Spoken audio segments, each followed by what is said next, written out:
This video is brought to you by StoneAgeGamer.com. It's where you can pick up cool items like the Power Base Mini Converter. It's where you can play Sega Master System games on your Sega Genesis. So be sure to check out StoneAgeGamer.com. Link below.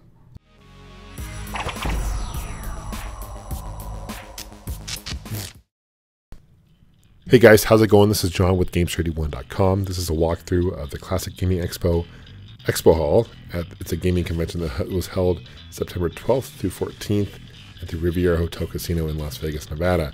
It was a really cool convention. There were a lot of great stuff. Here's Hyperkin. That thing that looked like a Virtual Boy wasn't actually a Virtual Boy. What that was an Oculus Rift system hooked up to a PC to play Virtual Boy emulators, and it looked amazing in 3D. Really, really cool. Definitely, when that Oculus Rift comes out, that's going to be something to look into, because the benefit of playing Virtual Boy on emulator is you can play games on it that weren't released. So there's a Mario Kart game that's been released.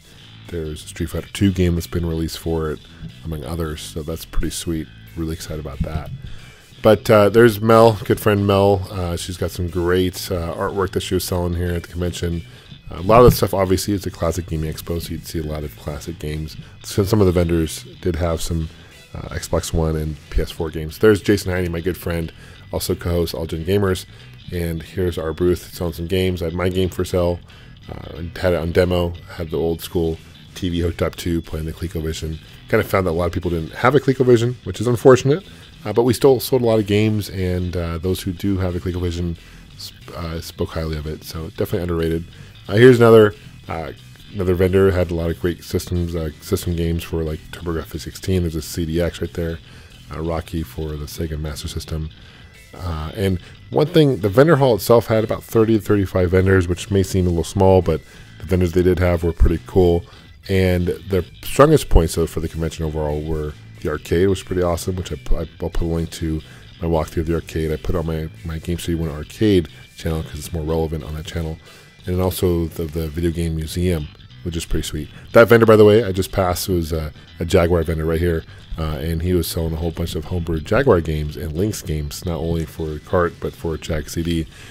This is a really cool vendor as well. He has, good deal games, and basically what he does a lot of homebrew games for a whole bunch of retro game systems. You think of it, they have it from Sega CD to Atari 2600 to NES. Pretty cool. Here's another vendor with some artwork and classic NES games, and I think overall the pricing was decent here. I didn't see anything that was astronomical. There was one vendor that had some really rare items that were going for quite a bit of money, but also the two other arcade and the museum walkthrough. Another cool thing about this was they had an auction at night, and a lot of things sold, a lot of rare items sold. Some of the things that come to mind was like a marquee, arcade marquees that were really rare. I think I don't know. I forget. I don't remember the name of the titles, unfortunately, off the top of my head. But there were some really cool, and they're all hand-drawn, like prototype arcade, which is pretty sweet. Here's some other games: TurboGrafx-16, 3DO systems that you don't necessarily see. A Neo Geo here. I see some big Neo Geo games, and this guy was cool. He was selling a book that he wrote. Collecting home video game consoles and stuff like that, which is pretty sweet. Brett Weiss, he's a good guy, and I think he was at Retropalooza as well, selling some stuff, which is awesome. So I had opportunity to talk to him a little bit. We're coming up on the Portland Retro Gaming guys here soon. These guys are super cool. They have their own convention coming up. Really down to earth guys, and the thing about going to these conventions, you can definitely negotiate on the prices, especially the last day, because people are looking to kind of get rid of some of their inventory. Yeah, they have some really cool things here, and Portland was so much fun. Portland Retro Gaming Expo, that's going to be in October, later 2014. They had some flyers there they're promoting. Just bought a Diablo for the PlayStation 1, which is a pretty uncommon game for that. But not many imports, so if you're into imports games, there weren't too many imports. A few vendors had some import games, but there's Chuck, good friend Chuck. He's one of the guys who runs Portland Retro Gaming Expo. But I'll be there later this year in case you guys want to say hi as well, as I mentioned before. There's Alf for the Sega Master System. That game actually sells for quite a bit, but it's not a very good game. It's a platforming game starring Alf, and it was only released on the Sega Master System. Here's another awesome group of guys here. They had a lot of Nintendo stuff. and they kept the Nintendo games in plastic case, bags, which is sweet. Not bags, but cases, and kept them kind of clean, which is nice to see, and wrapping, which is awesome. So these guys actually, the Video Game Brothers, they actually sell stuff at Frankensons in Southern California, which is awesome. So good guys. Here's some Saturn games. Nothing too rare. No Panzer Dragoon Saga or anything like that, but they had a really big booth and a really cool stand, and how they had everything displayed really nicely. There's some Genesis games and Dreamcast games and all that good stuff too. But this convention itself has been going on for years. It's usually been every other year. I believe it started in the late 90s. I believe maybe 98 time. So it's been going on for a while. This is the first time it's been in Riviera. This is the booth I was talking about. This guy has a little Samsung, World Championship Kart, and he was asking for quite a bit. And it seemed like, I don't mind saying it, but he would collect games and intentionally collect all the little Samsungs in the area and then drive up market price. So kind of one of those collectors, kind of resellers, unfortunately. But he had the reputation of that anyway. So too bad. But here's a TV, or here's a T-shirt booth where they're selling a whole bunch of T-shirts and stuff like that. And coming up on some T-shirts and merchandise from the show itself. Here's a lot of Intellivision games, another underrated system, I think, as well. There's Custer's Revenge right there, which is interesting in box. That piano for the Intellivision is pretty rare and uncommon. Really cool collector's item for sure. And here's this is Digital Press. So one of the guys who runs Digital Press runs this convention, which is cool. So definitely a lot of Digital Press guys were here. Great guys. And then here is some more games, homebrews. There's Vectrix games, stuff like that. I think those are Vectrix homebrews. That Joust right there is for the ColecoVision, just came out as homebrew. There's some T-shirts for the convention. But one thing I had a lot of fun with was just being in Vegas. It's a great city. I think no more than 3 nights though. It's a little bit too much for me, but I still had a great time.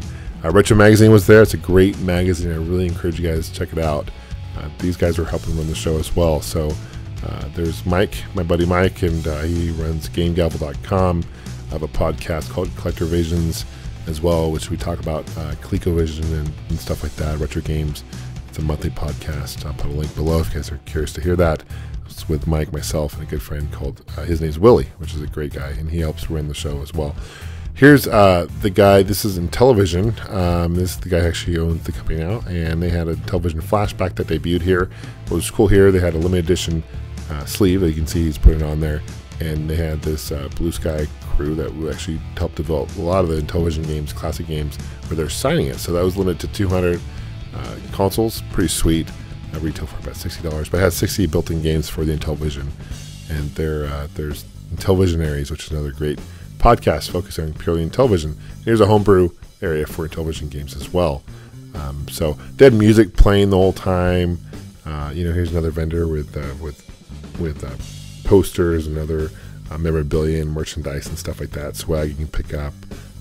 Anime Revolution, it looks like. So there's some people who had cosplay or dressed up. There's Mario Brothers and cosplay, and these guys were funny because they dance and stuff. As I mentioned before, there's music, and they go up and start dancing and do their own routine, which is kind of funny. It just kept it lively there.